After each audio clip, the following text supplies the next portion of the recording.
Alrighty everyone, welcome back. We are just a short number of days away from the official release of the Dial of Destiny, aka Indiana Jones 5.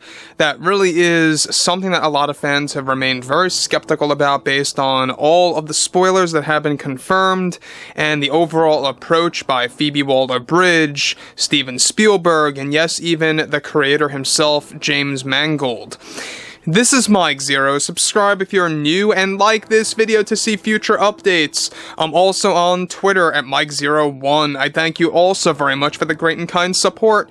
And let's get into exactly what's going on here with Kathleen Kennedy. Now, we know that Kathleen Kennedy is really beginning to get very frightened about the performance of the Dial of Destiny, because even in the Hollywood sphere, as I like to call it, with the Hollywood critics expected to be more lenient with this movie, they've really been going hard on this film. Really not being very easy with the reviews, really kind of pointing out all the negatives that outweigh the positives. And that's the ultimate truth. Now, the first sign that we got about this was at the Cannes Film Festival in France, where those critics actually were very harsh on this movie and spoke the truth. You expected the opposite, but it actually ended up being, them really delivering their true words about this movie, and Disney did not expect that. So, what's interesting about this is what Kathleen Kennedy had to say at last minute about Indiana Jones 5 that I believe just makes it look like she is losing her mind, she's going crazy now, and she's beginning to say the most nonsense things. Let's get into it. So, with Kathleen Kennedy still promoting Indy 5 ahead of its release in a short number of days, Kennedy recently had some things to say to the world concerning Indy 5. She delivered the following to everybody.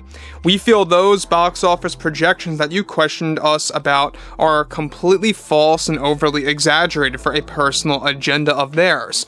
Some critics just don't want to see specific creators or studios succeed. That's how we feel. Regardless of those projections, we have no doubt in our mind that we will garner around double the amount that we invested into this film, and around triple if you want to count worldwide. We have no doubt about this. Looking over the film a couple of weeks ago after editing was nearly finished, I would say that easily this film outperforms all the original 3 movies that Steven and George had created.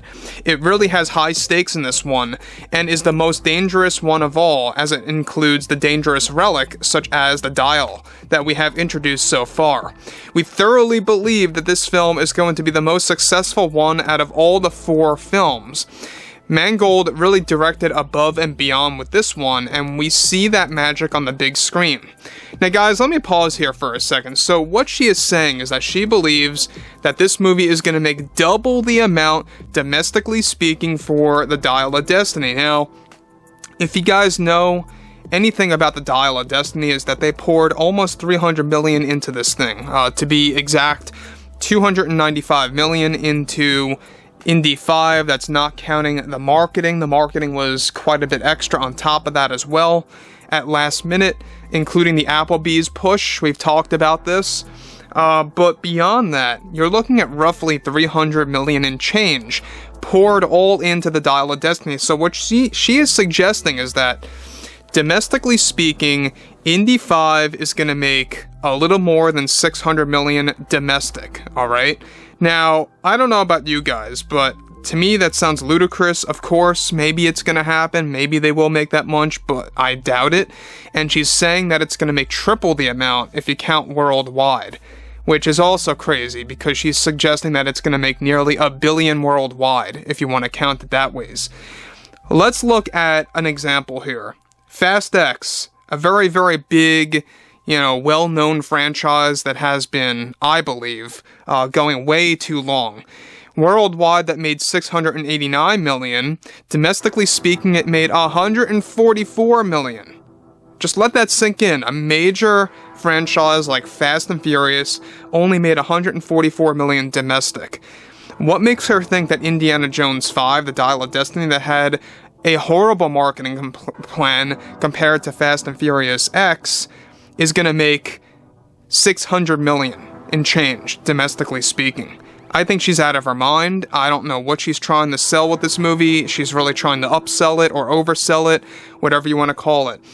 Now, on to the next. She goes on to conclude more She goes on to say, I advise everyone, if you are seeing the film, one should actually see it and wait until they see it on the big screen instead of disc or streaming.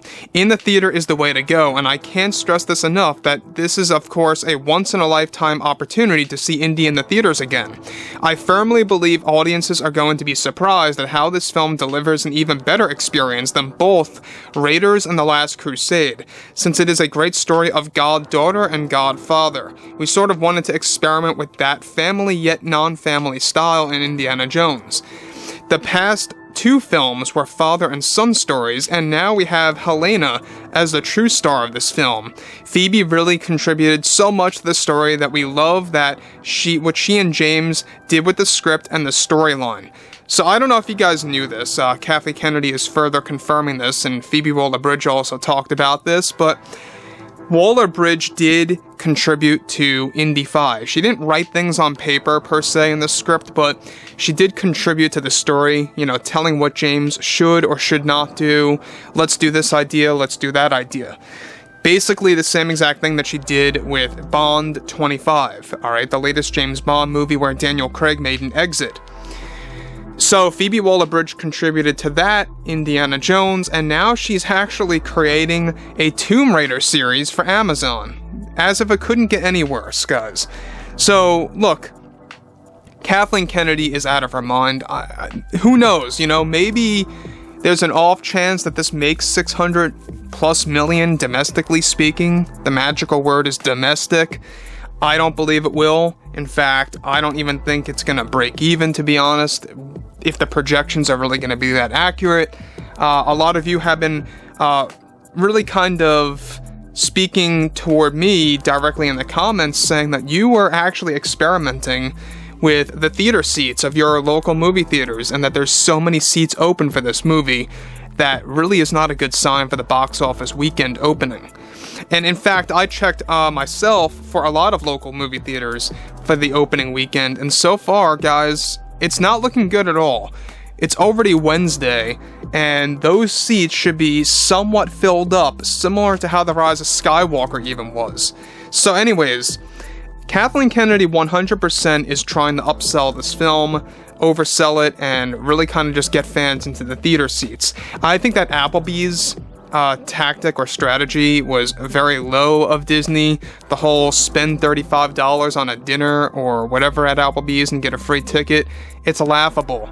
You're seeing it constantly now on TV, on the internet, even of course when you go to Applebee's. They're literally promoting, apparently, Indy 5 in the restaurant. And that just goes to show you how desperate Disney really is after the Elemental failure.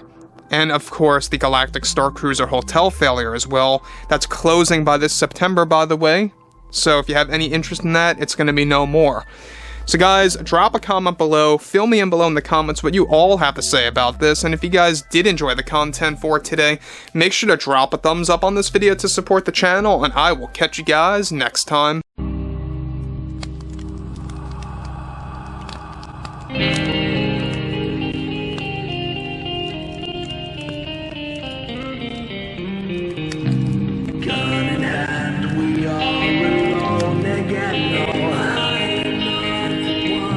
From night to moon we hear